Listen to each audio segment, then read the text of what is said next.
The anticipation is building up right here at the golden celebration of our MMFF. And our next special award to be presented by the honored designer of the MMFF 50th edition trophy that symbolizes creativity, resilience, and the storytelling legacy of the Filipino people. A Filipino-American artist known for creating some of the Philippines' most iconic sculptures, including Time in Megamall, Bayani, and Pag-asa in Pasay City, and the country's tallest sculpture, the Victor, located in Bridgetown.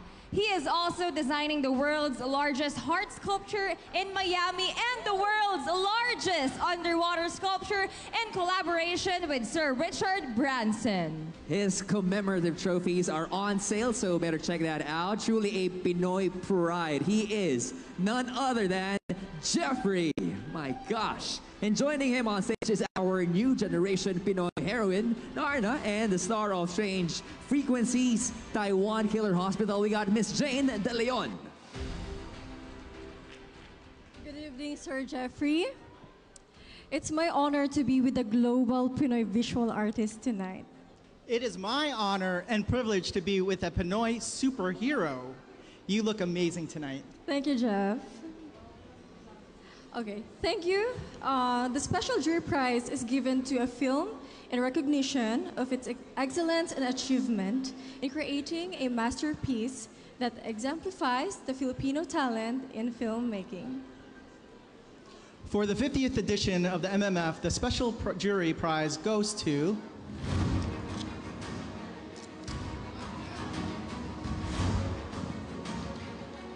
for reviving a lost genre in Philippine cinema and providing excitement to the magic of the action movie. The MMF awards a special jury prize to Topak. Topak!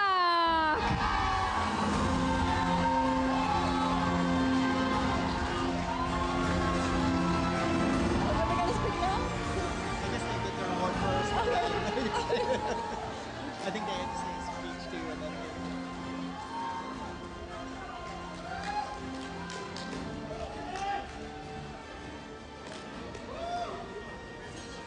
to present the award is Nick Johnson.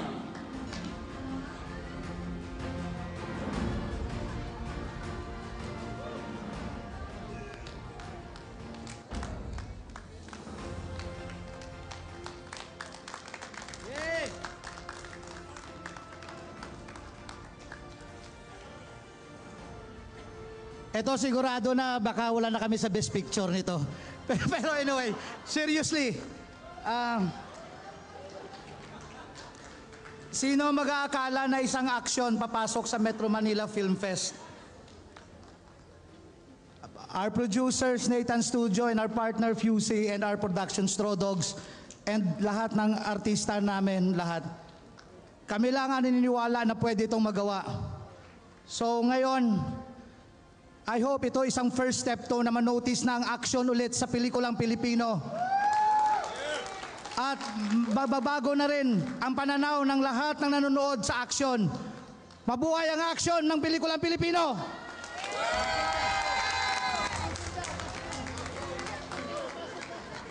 Again, congratulations, Papa. Pareho po kami mahihiyain ni Ma'am Sylvia. But when we started making Topak,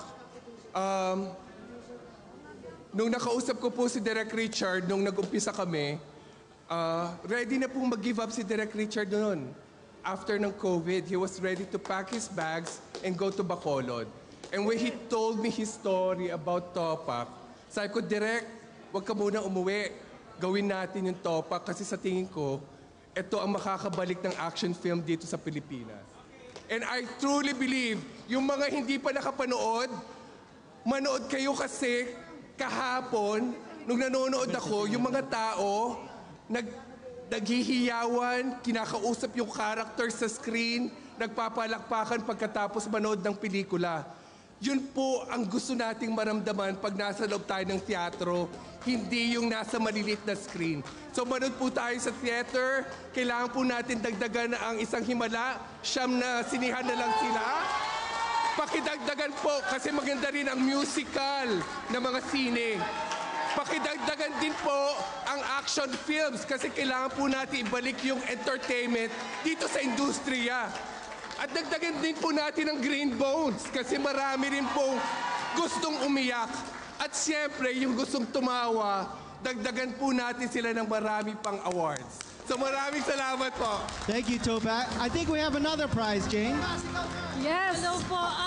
Jeffrey, are you ready? Lumapit sa akin si Direk Richard at Direk Richard at Direk Will. Sinabihan nila ako na merong magandang project na action at ang sinabi nila si Arjo, ang bida nung binasa kong script, naniwala ako sa material na to. Kahit action to, naniniwala ako na ang action may lugar pa rin sa Pilipinas. At sinabi ko lang kay Direk, anong kaibahan ng action na to sa iba, sa mga action noon? Sabi niya, pagagandahin natin. At ang sabi ko din kay Direk, okay, ikaw ang action, maglalagay tayo ng puso. Kaya maniwala po kayo, hindi lang po to basta action. Ito po ang pelikulang aksyon na may puso. Kaya panoorin niyo po at proud po ako sobra sa mga artista ko. Dahil kahit isang eksena lang nila, ang gagaling po nilang lahat. Karapat dapat po sila. Ang gagaling po talaga nila lahat. At sabi ko nga, kahit saan ako, ngayong producer ako, artista din po ako. Alam ko yung eksenang nababaliwala ang isang artista. Kaya minake sure ko lahat, kahit isang eksena, kahit nadaanan ng camera, basta kasama sa pelikula ko, binitbit namin ni Direk. Dahil kasama sila sa pelikula namin. And sana ngayong gabi, after ngayong gabi, himala tayo, Green Bones, madadagdagan na tayo ng sinihan. Please! Please po. Thank you, thank you. Maraming salamat po. Thank you po.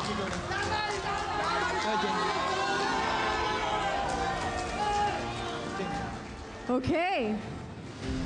The MMFF jury honors a film with the special prize to a film that revives the Filipino musical as a genre while paying tribute to a classic film immortalized by 3 national artists. The MMFF jury gives the special prize to the film. Congratulations, Isang Himala!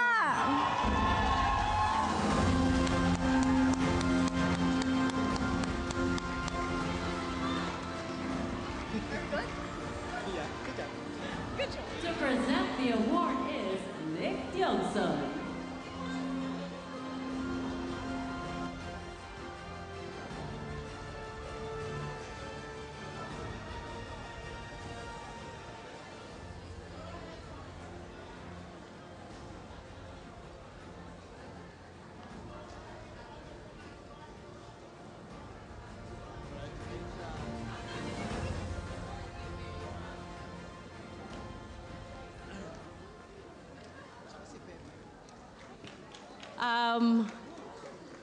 Magandang umaga na ba?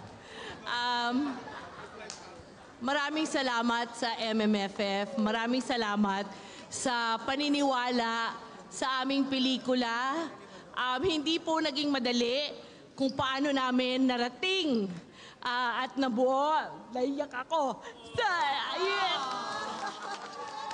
Sa Himala, pero nakarating po kami dito. Salamat sa kanilang lahat. Lalo na kay Direk Pepe, kay Sir Ricky, kay Vincent. Sorry, sobrang emotional. At salamat sa lahat ng sumuporta sa Himala. Yes, 9 cinemas, but we are hoping na madagdagan kami because not only because gusto naming kumita, pero gusto naming lalong mapanood ng mas maraming tao, mas maraming Pilipino ang aming pelikula. Sa Creation Studios na nagtiwala sa amin, malaking parte sila kung bakit namin nagawa itong pelikulang ito. Maraming salamat. Sa mga hurado, thank you very much. Sa cinema exhibitors at sa lahat ng tumulong po sa Isang Himala, maraming salamat.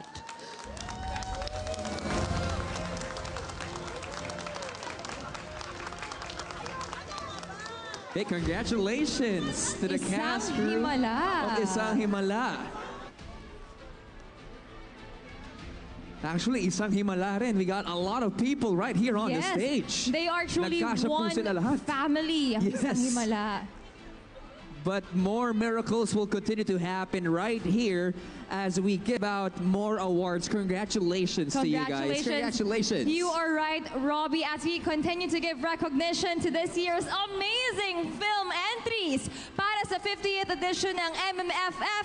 Oras na to para i-present ang next award para sa ating next category. And to present the award for Best Director, let's all welcome award-winning director and MMFF Hall of Famer and MMFF 5-time Best Director awardee, Direct Joel Lamangan, and National Artist for Film and Broadcast Arts. We got Mr. Ricky Lee. Directors are visionary leaders. Sila ang kapitan ng barko na naghahatid ng mensahe na gustong iparating ng isang kwento. Sa gabay ng isang mahusay na direktor, nabibiyang buhay ang mga obrang tumatatak sa puso at diwa ng mga manunood. Heto ang mga nominado para sa Best Director. Chito Ronyo para sa Espantaho. Sig Madamba Dulay para sa Green Bones. Pepe Jokno para sa Isang Himala. Crisanto Aquino para sa My Future You. Richard Somes para sa Topak. Michael Tubiara para sa The Kingdom. At ang Best Director winner ay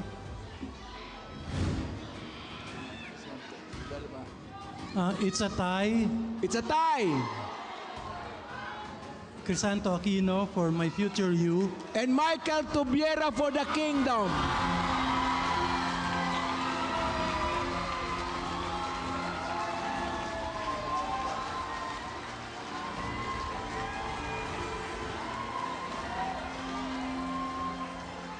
To present the award is Senator Bongo.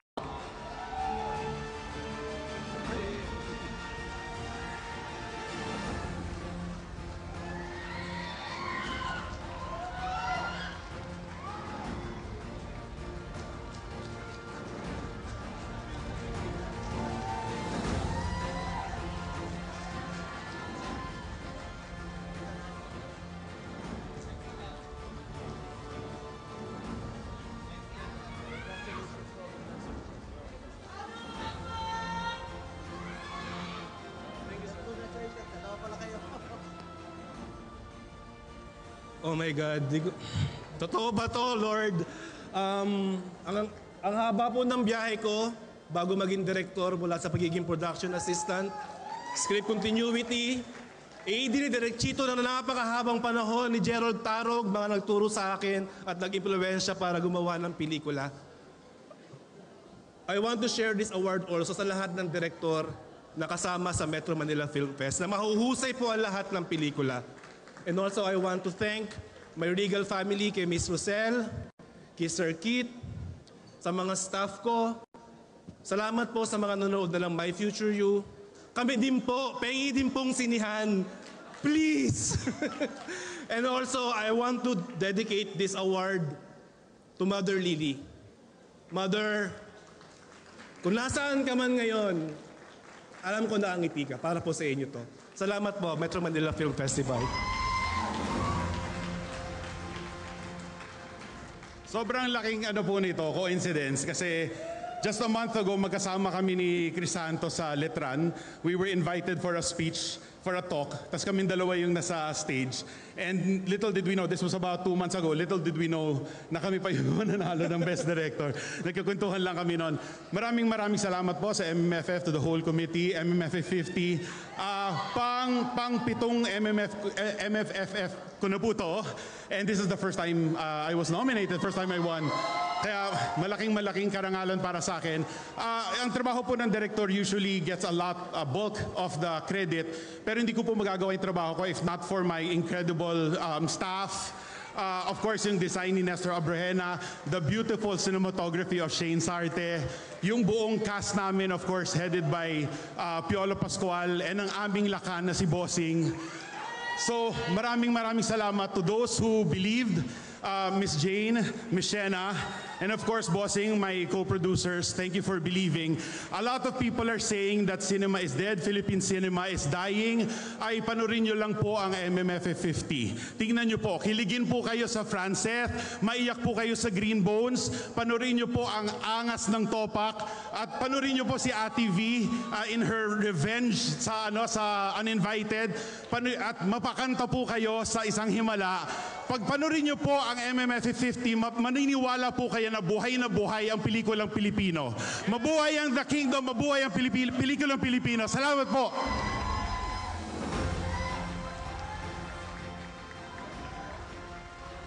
Congratulations to our lovely winning directors.